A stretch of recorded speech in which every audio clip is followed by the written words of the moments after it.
Salah satu isu strategis yang diangkat dalam penyelenggaraan The 8th G20 Parliamentary Speaker Summit atau P20 Summit pada tanggal 5 hingga 7 Oktober 2022 adalah pembangunan berkelanjutan dan ekonomi hijau atau green economy.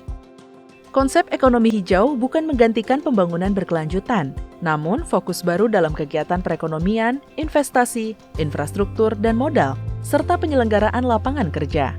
Ekonomi hijau menjadi satu dari 6 strategi transformasi ekonomi Indonesia yang ditetapkan Kementerian PPN Bappenas.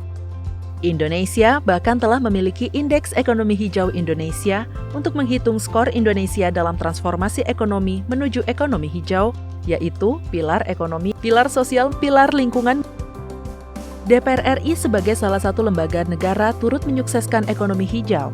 Hal ini tergambar dari peluncuran buku putih ekonomi hijau Badan Kerjasama Antar Parlemen pada Januari lalu di Ubud, Bali. DPR RI juga menunjukkan komitmen salah satu pilar dalam Indeks Ekonomi Hijau Indonesia, yaitu pilar lingkungan yang berkaitan dengan penurunan emisi dan penggunaan energi baru dan energi terbarukan. Hal itu terwujud dengan penyediaan 55 unit mobil listrik yang akan digunakan untuk mobilitas para delegasi Parlemen Negara G20 atau disebut P20.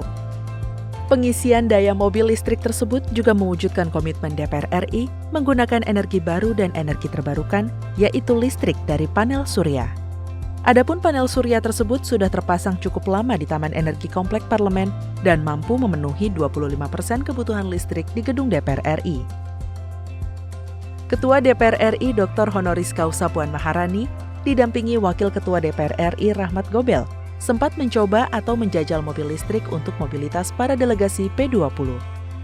Menurutnya, penggunaan mobil listrik ini sejalan dengan salah satu isu yang diangkat dalam P20, yaitu pembangunan berkelanjutan dan ekonomi hijau.